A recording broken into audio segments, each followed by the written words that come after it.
Hey everybody, it's pretty early on a Thursday morning. It's 6:17, and it's your friendly neighborhood British literature instructor to talk a little bit about two really important aspects of medieval culture and medieval literature, and that's going to be chivalry and courtly love. Let's start with our good friend chivalry. You've probably all heard the term.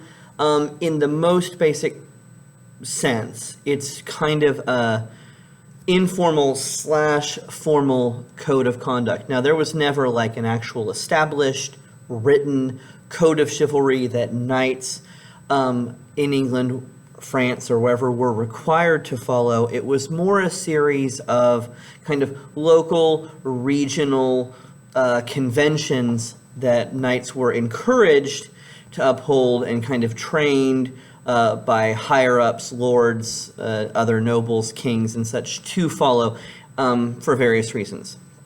There's lots of variants of this, but basically you're there to serve God, serve your Lord, fight honorably, help those that need help, and be kind and respectful to ladies.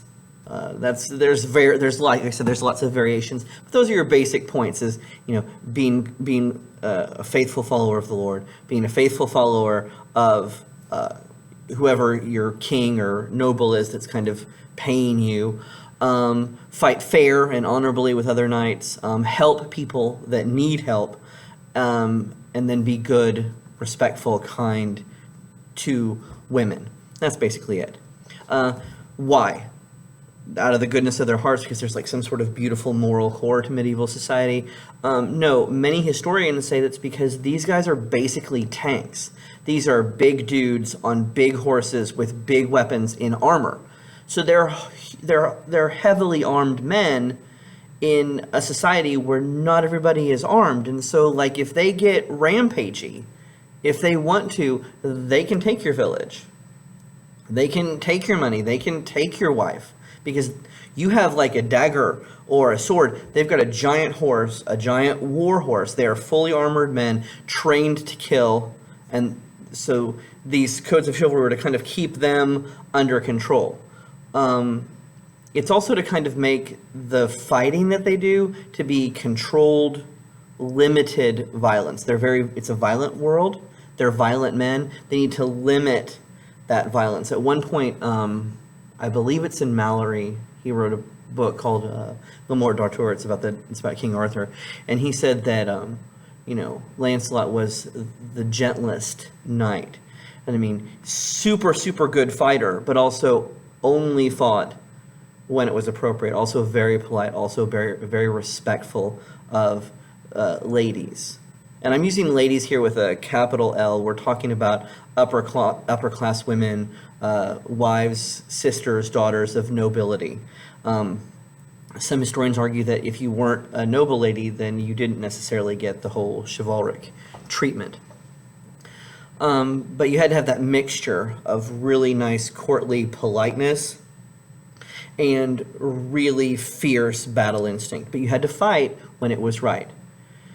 13th and 14th century, war is not friendly. Like, if we come into your town, we burn your town to the ground. We kill anybody in our way. We take whatever we want. So we don't want knights just kind of doing that. We want knights entering into combat with other knights, fighting at that time. When the fight's over, ending the fighting. So that's it. That chivalry is just kind of trying to keep armored warriors under control and try to keep them from taking advantage of their power, of their military strength. Like, they can do what they want, and that will destabilize society, so they've got to keep in order. But that little bit about respect towards ladies, that relates to our next concept, and that's courtly love. And this is that whole thing about like, oh, my lady, I wouldst die for thee. Wouldst thou grant me the pleasure of just one sweet kiss from thy ruby red lips, and then I might be satisfied for my whole life? That kind of nonsense. That's kind of the that kind of comes from these ideas about courtly love. And it was basically, in this, a set of rules, again, not formal. These are coming from literary works, from the works of Andreas Capellanus. They're coming from the court of Eleanor of Aquitaine. They're coming from poems by Chaucer, like Troilus and Cresside. He talks about these things. They're coming from all over the world of literature, especially in the 12th century. That's the 1100s. And basically the idea is that love is this capital L thing. And it is both beautiful, but it's also this kind of painful thing. If you read the beginning of The Knight's Tale, you notice that when Palamon sees Emily, it stabs him. Love stabs him, and he is overwhelmed by it. So basically, it's just a set of ways that you express that the noble man, expresses love for the lady. And it's all like this: I would die for you, and I'll serve you, and all of these things. And it translates into all kinds of literary things, like where the knight rescues the damsel in distress. That's all coming out of this system. But here's what's funny. Usually this courtly love thing has nothing to do with an actual romantic relationship. In this time period, nobles especially, nobles, they're not getting married because they love each other. They're getting married to cement alliances, expand property holdings, secure control of a region. Like Henry II and Eleanor of Aquitaine, this is England marrying a large property holder in France. Sure, they eventually kind of liked each other. I mean, there's a movie called Lion in Winter. It's beautiful. I love it. Watch it. But that marriage is to stabilize the political situation in England and France and to maximize the crown's holdings in lands and their power. So there's no love there. It's not like, will you be my queen, my lady? No. They don't love each other. So love in this kind of courtly love system exists exclusively for nobility in literature and potentially in real life outside of marriage. Now, does that mean that everybody's just like going out and hooking up with some side chick outside of like the king's court? Probably not.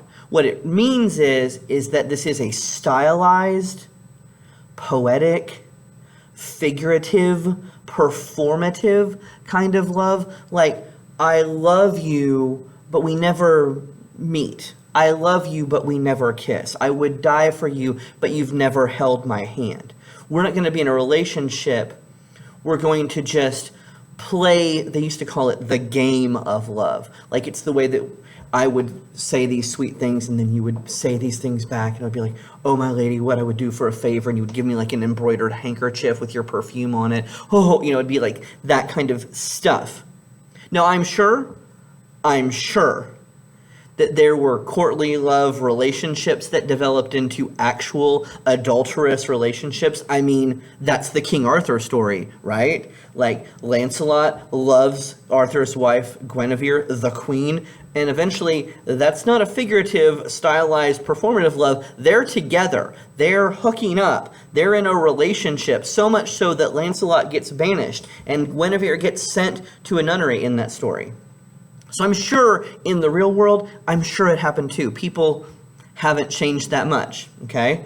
But largely, courtly love is all those conventions that the man will do anything for the beloved, that her love for him is both the thing that he craves, but also the thing that controls him, and he's almost like enslaved by his desire for his lady, that he will fight for her, that he's jealous of anybody that comes near her, okay, that he'll defend her honor. So all of those things are there. So that's kind of where the Knight's Tale is coming out of. Chaucer is writing that tale in the tradition of like ideas of chivalry. He's writing it in those conventions of the courtly love, and it's also technically in the genre of romance. No, not like a love story in terms of like, Geraldine,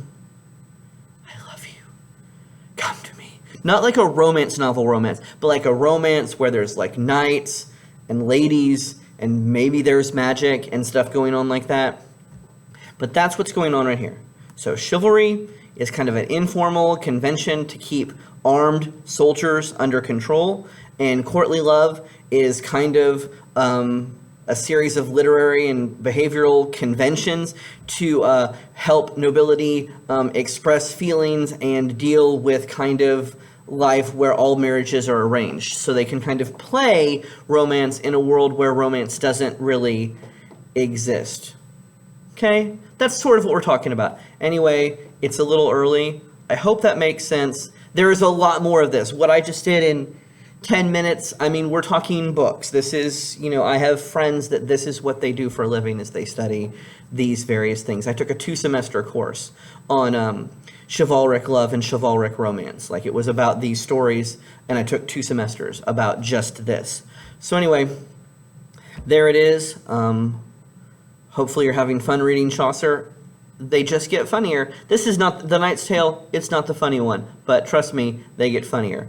Anyway, be sure to, keep going. Ask me any questions that you have, and always be brave and true. Love you.